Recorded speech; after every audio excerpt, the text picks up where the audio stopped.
Dan salawat serta salam taala kita panjatkan kepada saudara kita Nabi yang mulia Nabi Allah Muhammad sallallahu alaihi wasallam, kepada keluarganya, kepada para sahabatnya, dan mungkin aku akan memiliki jalan beliau dengan baik dan benar. Sama salat asal yang semua dan dirahmati Allah. Tema yang saya ambil adalah hadis tambahan Imam Nawawi, dan hadis yang saya ambil adalah hadis ke-1, yaitu riyan.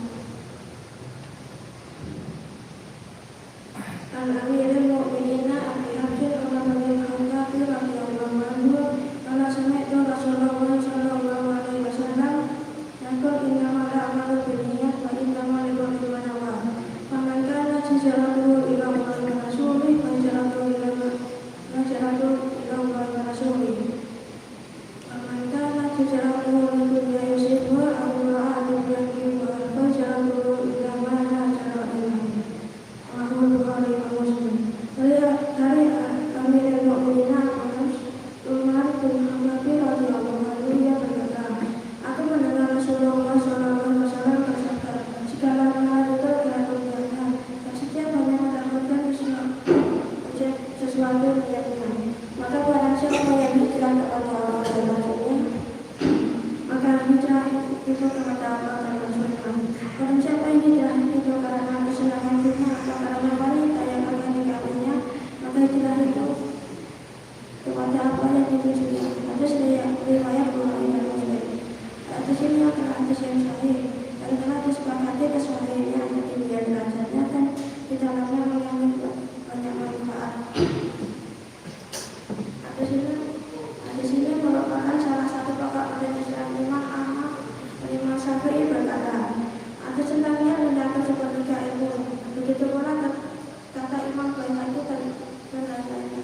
Walaupun karena perbuatan wanita sendiri dari niat dalam hati, ucapan dan tindakan. Pertama, kata Imam Ahmad, hanya ada penghaluan, yaitu penetapan sesuatu yang disebut dan mengingkari selain yang disebut itu. Karena hanya disebut kafir dimaksud sebagai pengecualian secara mutlak, dan kafir dimaksud sebagai pengecualian yang terbatas. Pada hadis ini kalimat segala amalan yang menurut niatnya, yang dimaksud dengan amalan di sini adalah semua macam amalan yang dibenarkan syariat. Maksudnya segala amalan yang dibenarkan syariat yang dilakukan dalam niat menjadi tidak bernilai apa-apa menurut agama seperti wudhu, mandi, tayamum, sholat, zakat, puasa, haji, iktikaf, dan ibadah lainnya. Tentang sabda Rasulullah SAW, semua amalan itu tergantung niatnya. Para ulama berbeda pendapat tentang maksud kalimat tersebut.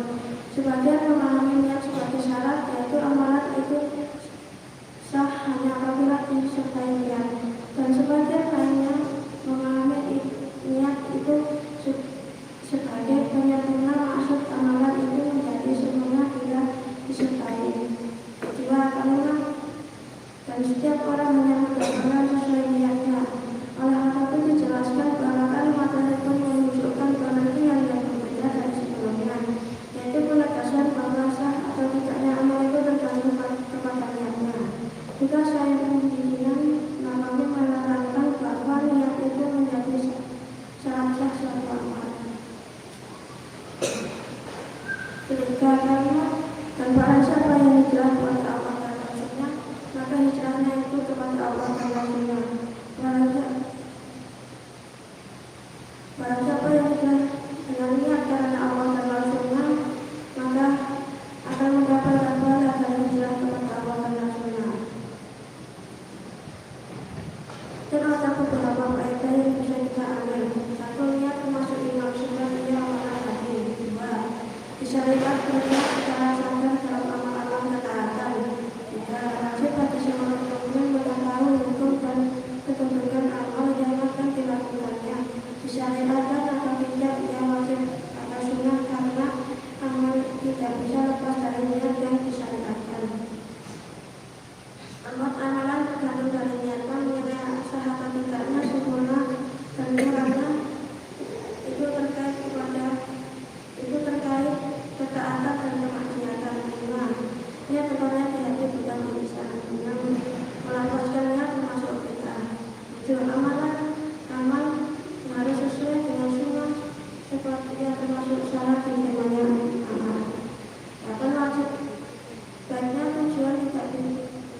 Baiklah, ujian tidak sudah dijadikan dalil untuk menghalalkan segala cara.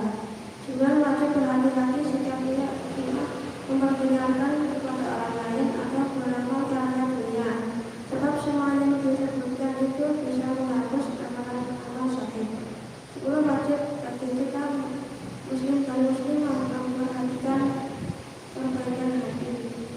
11 Allah membolehkan ganjaran pahala dari amal-amal hambanya tergantung dari niat melakukannya. 12 Hijrah dari negeri kesyirikan atau negeri kafir ke negeri Islam adalah ibadah yang utama apabila niatan karena mencari wajah Allah. Wajib hijrah bagi setiap muslim yang tidak bisa beribadah karena